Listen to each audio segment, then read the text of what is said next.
What's up, boys and girls? It's your boy, Randy Boy. Ang date ngayon ay March 12, 2026. At syempre, pag March, ibig sabihin yan ay patapos na ang winter. At papasok na ang spring. Kaya tingnan natin ang labas. Welcome back!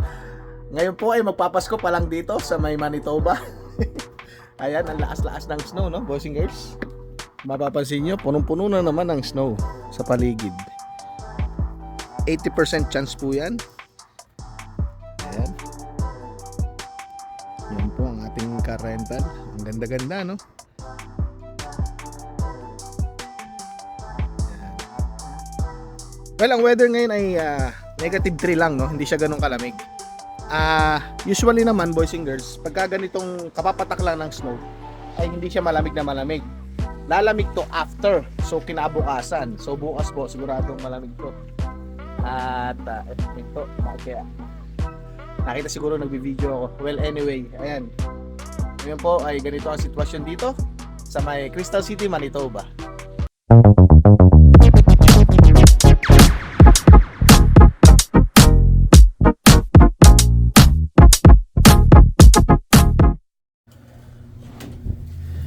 Oh, grabe.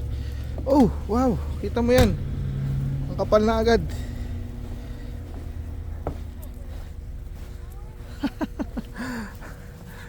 It's beginning to feel like ano daw yun? Christmas. Everywhere you go. Ay nako. Kala ako tapos na yung winter. Kala ako spring na. Pero hindi, ano lang to, isang araw lang. Bukas, hanggang bukas. Tapos puro ano na siya. Cold weather na. Punta tayo dito sa thrift store. Nabalita ako, nandito daw si Naomi, si Ate Nani, si Ross at si Kuya Raymond. Hey, what's that? Hi! Ayan na. Oh, ano na nabili mo? Ha? Ayan na. Mag-i-snow. Buti malapit thrift store. Oo, ay yung thrift store natin ba? Sige, gusto. Bahay, oh. Ha? Oo. Kapal yung snow, oh. Ang kapal agad. Grabe yung pinatak. Kaya Oh, anong masasabi mo? May ganito ba sa Pilipinas? nga eh. Walang... Mamimiss mo ba to o parang mas namimiss mo yung Pilipinas ngayon? Siyempre, mamimiss din natin yung nandito tayo sa Canada. Yun, oh. Lalo na tong snow na to. Ay ngayon pa naman sa Pinas, summer daw. Oo. Napakainit. Eh, sumasalubong sa amin yung snow kasi papunta dito yung hangin. So, yan. I sleep. What? You sleep? I tried going there, but I slept like like I'm covered in snow. Okay, go inside. Ang kapal na. Kapal ng snow. Yeah. Lamig. Oh, talagang balikbayan natin may malit. Aray.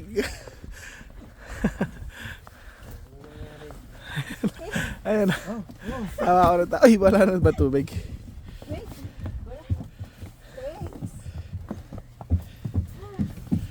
Ayan, i-give si Kirk ng water.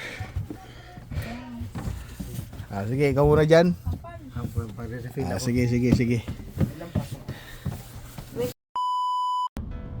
Papunta na kami ng Winnipeg, boys and girls. At eto, gamit ko yung aking bagong cellphone holder. Kaso nga lang, parang hindi siya match dito sa car rental natin, kaya nakaharang to, no? Ito kasi yung parang pinaka ano ba tawag dito? Yung screen, camera. Pero ito, nandito kami sa may Highway 23. Binabaybay namin at kung makikita nyo, may mga windmill sa paligid. Ewan ko kung kita sa camera, no? Tsaka pasensya na kayo, medyo maalog yata yung camera. Kasi yun nga, parang hindi okay yung nabili kong cellphone holder. bukas, competition ng taekwondo. At ang tahimik ng mga kasama ko. Shoutout muna, Kuya Raymond. Hello. Shout out! Si Ate Nanay sa likod. Shout out sa Hello mga po, boys and girls. At si Ona Girl. What's up, boys and girls? Ayan. Si Ross hindi nakasama, may mga gagawin daw siya sa school. Masipag na masipag yung scholar namin na yun. Ayan. Yun nga, bukas sa taekwondo, sina Naomi, first time nilang mag-compete. Sina dito sa Manitoba. Si Lee at saka si Caitlyn, nakapag-compete na sila sa Ontario. At magagaling yung mga bata na yun. Red belter na sila. Oh. Si Naomi is white. Si Naomi naman, white belter pa lang, boys and girls. Para lang ma-experience, try kong i-vlog. Sana pwede, no? Pero for sure naman yung pwede kasi yung ibang mga parents, nag-video rin sila doon. Kaya pala malamig dito sa Canada. Ang lalaki ng electric pan nila dito. Ayan na, nasa kaliwa. Oh. Ayan, oh, kaya pala aircon eh, lakas-lakas, oh. Dali mo, ang dami niyan. Kaya pala sobrang lamig dito sa Winnipeg. Sa Manitoba.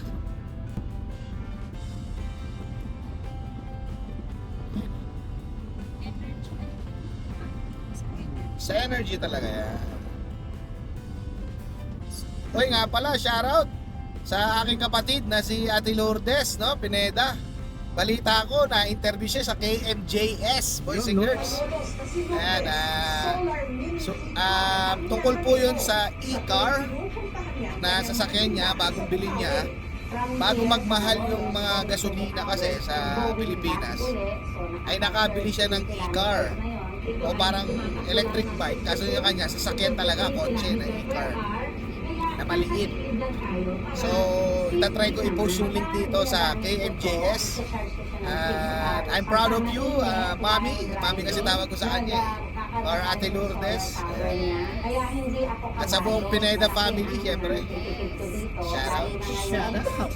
Yeah, siya si Desis. Last October, yan, sila nagpunta rito. 2024? 2024 pa. At babalik yata sila ngayon, boys and girls, sa Canada, hindi natin alam. Malay mo, bumalik, di ba? Ganito ang daanan dito, papunta na, or biyaheng papuntang Winnipeg. Walang mga building. Walang mga building, dire-diretso. Ayan, oh, nakataas yung kamay ko, oh. Oh, ang galing ng lane assist, lumiliko siya, Brad! Diba? May lane assist, lumiliko siya. Pag-isa. Meron tayo dito. Shoutout nga pala, Compass Car Rental. Yeah. Yan. Honda HR. Honda HRV. Ito na lang kaya bili namin, boys and girls. What do you think? Kaso ang liit eh. 5-seater. 5-seater lang siya eh. Kung kung tatlo ba nandyan, maluwag-luwag pa rin. Okay lang. Parang kotse siya na. Ngayon, no? Dito na tayo, boys and girls, sa Winnipeg, sa Marsisig, Manyaman Kenny. Manyaman Kenny Restaurant dito sa McPhillips. At nagpa-reserve na kami. So, nandito kami ngayon. Nag-waiting kami ng 30 minutes lang naman. Pero, dahil sa sobrang daming tao, eto na kami, magkakasama na naman. Hello, boys and girls! What's up? Ayan, no?